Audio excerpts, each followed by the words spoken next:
안녕하세요, 반갑습니다. 빅다운입니다. 오늘은 이번 시즌 포스트 시즌 진출이 강하게 예측되는 피츠버그 스틸러스에 대해 이야기해보도록 하겠습니다. 피츠버그 스틸러스는 NFL에서 가장 명문팀, 명문구단 중 하나입니다. 우승만 6회로 NFL 모든 구단 중 1위에 구단의 창립부터 50년이 넘는 세월이 흘렀지만 감독이 단 3명뿐이라는 것, 이게 참 이 구단이 오랫동안 안정적이고 꾸준한 성적을 냈다는 그런 명문팀을 반영하는 대표적인 지표 중에 하나죠. 피츠버그 스틸러스는 미국의 동북부에 위치한 팀으로서 미국 동북부 팀들이 공통적으로 가진 정체성을 가지고 있습니다. 그 정체성이라는 것은 바로 강한 수비와 강한 러닝, 좀 더 자세히 말하자면 수비와 공격 모두에서 일선에 있는 선수들 사이 시작선 근처의 트렌치에서 승부를 보는 것을 말합니다. 즉 라인맨 간의 승부를 보는 걸 말합니다. 기술, 교란 움직임 같은 잔기술이 아닌 힘과 힘으로 붙는 상남자식 팀 아이덴티티이죠. 미국 동북부, 특히나 오데어 지역 특유의 블루칼라 도시 정체성, 그리고 엄청 춥고 궂은 날씨와도 어울리는 아주 강한 상남자스러운 정체성을 가진 팀이 바로 피츠버그 스틸러스입니다. 이러한 정체성을 정립한 것이 바로 70년대의 스틸러스인데요. 당시 70년대 스틸러스 수비진은 냉전 시대에 맞춰서 철의 장막, 영어로는 스틸 커튼이라는 별명이 있었습니다. 일선 수비의 역량은 정말 어마어마하게 압도적이었고 공격과 이선 수비도 매우 강했죠. 보통 한 팀의 프로볼러 혹은 올프로, 올스타 선수와 유사한 개념입니다. 이렇게 올프로나 프로볼러가 두 자릿수여도 대단한 팀이라고 평가를 받는데 70년대 스틸러스는 명전자가 한 팀에 14명입니다. 명예의 전당 헌액자가요. 저도 직접 경기를 본 세대는 아니지만 그 위용이 참 전해진다고 생각이 듭니다. 여튼 당시 스틸러스의 압도적인 퍼포먼스는 엄청난 팬덤을 양산했고 이들은 전국적인 인기를 얻었다고 합니다. 그래서 그 팬덤을 스틸러스 네이션, 스틸러스 국가라는 뜻인데 이 스틸러스 네이션이란 별명을 얻게 되죠. 이 당시에 풋볼을 본 세대에 있어서 그 스틸러스의 팀 컬러인 블랙 앤 골드, 그리고 팀 응원의 상징인 테레블 타올은 아직도 숭배의 대상입니다. 이후에도 2000년대 스틸 커튼을 보고 자란 소년들을 중심으로 팀을 다시 규합하고는 70년대 스틸러스의 블루칼라, 상남자의 정체성을 제대로 승계받죠. 케이시 햄튼, 제임스 페리어, 아론 스미스, 제이슨 길돈, 조이 포터, 제임스 해리슨 등으로 대표되는 피지컬과 어쩌면 좀 미쳐보이는 도라이스러운 상남자스러운 일선 수비진과 당대 최고의 세이프티였던 트로이 팔라말루, 그리고 공격 쪽에서도 제롬 베티스, 하인즈 워드와 같은 거칠고 공격적이고 치열하고 포기하지 않는 이러한 정신으로 슈퍼볼 우승을 2번 해냅니다. 너무 옛날 얘기에 제가 심취를 했네요. 이번 시즌 이야기로 빠르게 넘어갈게요. 너무 옛날 얘기를 하면 또 끝도 없으니까. 기억하실 만한 거는 옛날 얘기 중에 기억하실 만한 건 1번 스틸러스는 초명문팀이다.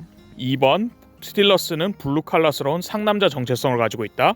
3번 러닝과 강한 수비에 방점을 둔 공격 스타일 정체성을 가지고 있다입니다. 여튼 현재 스틸러스의 사령탑을 맡고 있는 사람은 바로 마이크 톰린 감독입니다. 리그에 몇 없는 성공한 흑인 감독이자 수비 코치 출신의 카리스마 넘치는 또 선수들의 사랑을 받는 덕장인데요. 이 팀의 스틸러스의 쿼터백은 또 바로 벤 로슬리스버거이자 빅벤이라는 별명으로 더 알려진 선수입니다. 빅벤은 그 압도적인 덩치로 상대 수비의 태클을 먼지 털어내듯 털어내는 걸로 유명했고 팔의 비거리, 공의 속도, 릴리스, 이러한 여러 팔 관련 분야에서 리그 최정상급이라고 불리운 선수였죠. 실제로 슈퍼볼 우승을 2번 할 때도 빅벤이 쿼터백이었죠. 지난 몇 년간 마이크 톰린은 이렇게 명전이 예약된 선수인 빅벤을 활용하고자, 그리고 우연찮게 포텐을 터뜨린 리시버 안토니오 브라운, 러닝백 르비온 벨을 활용하고자 스틸러스의 원 정체성에서는 다소 멀어진 공격에 초점을 둔 경기 운영을 보였으나 큰 재미를 보지 못하고 실패했었죠. 물론 사실 실패라고 하기에는 마이크 톰린은 주전 쿼터백 부상에 후보 쿼터백, 그리고 그 다음 후보 쿼터백까지 모두 부상당한 상황에서도 8승 8패를 단 8승 8패를 거뒀을 정도로 감독으로 선임되고 10년이 넘는 세월간 단 한 번도 5할 승률 미만을 겪은 적이 없습니다. 슈퍼볼도 우승한 아주 명감독이기도 하고요. 하지만 사실 지난 몇 년간 스틸러스의 모양새는 그 스틸러스라는 명문팀 기준에는 다소 부족했던 것이 사실입니다. 지는 것도 지는 건데 기강이 다소 안 잡힌 팀의 모습, 수비가 좀 엉망인 점, 그리고 선수들이 어쩌보면 좀 이 광기라고 비춰질 수도 있을 정도의 파이팅을 가지는 게 또 스틸러스 스틸 커튼의 또 정신인데 그런 게 없는 것 또한 스틸러스 네이션의 좀 팬들을 좀 다소 좀 언짢게 했죠. 하지만 올해 마이크 톰린이 정신을 차렸다는 듯 수비를 정말 단단하게 준비하고 옵니다. TJ 왓, 캐머런 헤이워드, 듀프리를 중심으로 한 리그 최강급 일선 수비진은 모든 팀들 중에 쿼터백 압박, 런닝 수비에서 압도적인 1위를 기록 중이었고, 2선 수비도 조 헤이든, 민카 패트릭을 통해서 단단한 모습을 보이면서 팀의 11연승을 견인했죠. 공격에서도 빅벤도 나쁘지 않은 활약을 보여줬고, 물론 공격에서 특출난 모습을 보여주지 않았는데 그것 때문에 전문가들로부터 사실 위태위태한 연승이다, 혹은 기록에 비해 가장 과대평가된 팀이라고 불리우기도 했지만 꾸역승도 승리인 건 분명하기 때문에 무시할 수는 없었죠. 하지만 약간 전문가들의 걱정이 맞았다는 듯이 12주차부터 팀이 삐걱거리기 시작합니다. 팀의 수비진 에이스들이 하나둘씩 부상을 당하면서 팀의 승리를 견인하던 주 엔진이 고장나기 시작했고, 상대적으로 약한 공격진의 역할이 더 중요해졌죠. 하지만 스틸러스의 공격진은 러닝 게임이 거의 전무한 모습을 보이며 시간 점유율을 높일 수도 없었고, 빅벤도 노쇠한 모습을 숨기지 못합니다. 여러모로 스틸러스의 최근 공격 모습은 처참한 수준인데요. 점수도 점수지만 무엇보다 중요한 게 처참한 시간 점유율입니다. 공격, 특히 러닝이 풀리지 않으니까 시간을 오래 점유할 수 없고, 이는 그만큼 수비가 오래 쉬지 못하고 필드에 다시 올라와야 함을 뜻합니다. 특히나 에이스들이 대거 빠져서 체력 회복이 더 필요한 수비의 입장에서는 더욱더 곤란한 상황인 거죠.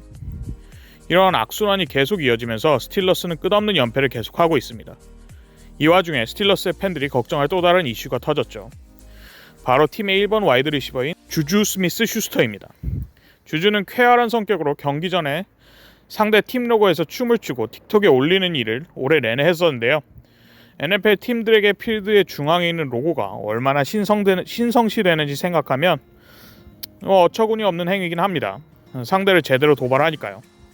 물론 어떤 전문가에 따라서는 NFL 프로 선수들의 프로의식은 사실 경기 전에 이미 만반의 준비를 하고 오니까 75 뛸 걸 100% 뛴다, 이렇게 하는 사람은 없다고 하긴 하는데, 명전을 간 사람들이나 한 팀에 오래 있던 사람들의 얘기를 들어보면 사실 디온 샌더스나 베리 샌더스 같이 예외적인 재능이 정말 넘치는 선수들이나 자신만의 동기부여로 게임을 충분히 임할 수 있는 거지, 선수들에게는 특히나 미식축구처럼 감정적인 스포츠에서는 상대의 아주 작은 도발도 퍼포먼스를 끌어올리기 위해 쓰인다면서 이런 행위는 상대방 입장에서 엄청난 의미가 있다고 합니다.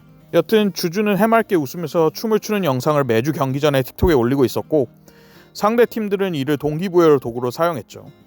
주주는 벵갈스와의 경기에서 제대로 혼이 나게 됩니다. 본벨의 강력한 태클은 주주의 넋을 빼놓았고, 이 공이 결국 턴오버로 기록되면서 기세를 잃어버린 스틸러스는 경기도 지게 됐죠.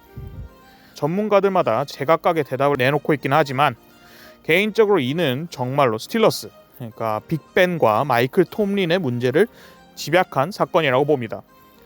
전술적으로 러닝이 안 먹히고 노쇠한 빅벤의 패스에 의존한다, 이런 것도 있지만 사실 더 중요한 건 리더십이라고 생각을 하거든요. 러닝 게임이라는 육체적인 품이 많이 드는 게임입니다. 어느 정도 자신의 건강을 희생하면서까지 해야 하는 게임이고, 또한 동료들과 호흡이 굉장히 중요한 게임 스타일이기에 선수 개개인의 마인드와 팀의 리더십이 무엇보다 중요하죠. 전통과 정체성의 중요성을 그 누구보다 잘 알고 있는 스틸러스가 사실 스틸러스는 그 00년대에 테네시 타이탄스가 스틸러스의 응원 도구인 테레블 타워를 짓밟고 무시했다, 이런 걸 했다고 정말 난리가 난 적이 있었거든요. 여튼 참 이렇게 전통과 정체성의 중요성을 아는 스틸러스에서 주주가 이런 일을 했다는 것 자체가, 이런 걸 계속 하라고 용납했다는 것 자체가 좀 이 팀의 리더십을 좀 의심해봐야 되지 않나라는 생각이 듭니다. 사실 빅벤과 마이크 톰린의 리더십은 전에도 문제가 되었었는데요.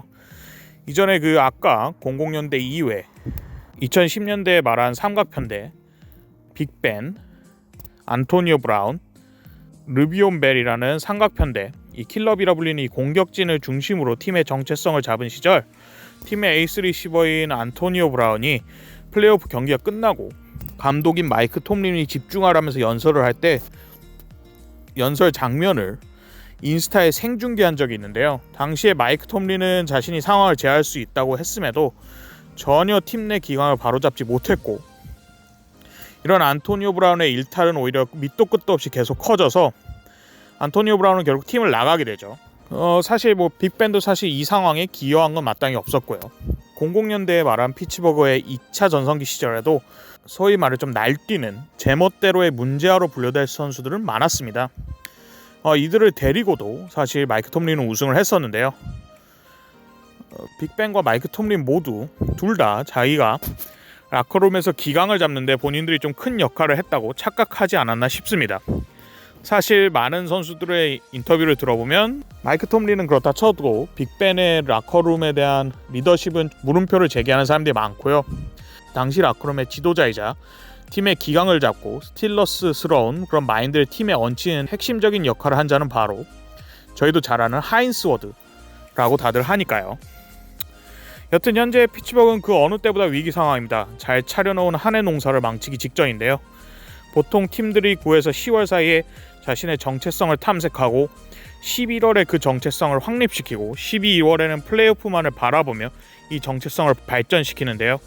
이런 중요한 시점에 이렇게 팀이 삐걱대는 것 자체가 아주 걱정할 만한 일이라고 봅니다. 물론 사실 모든 문제의 시작은 수비진의 부상에서 시작된 거라 수비진이 돌아오게 되면 나아질 거라는 의견도 많습니다. 피츠버그 그 자체의 전통, 강한 정체성, 엄청난 팬덤이 힘을 발휘하게 되면 슈퍼볼 우승에 대한 가능성도 있다고 봅니다. 더구나 비록 지금은 노쇠해졌지만 명전이 확실시되는 쿼터백 빅벤이 이대로 커리어를 끝내지 않길 바라는 마음도 좀 있습니다.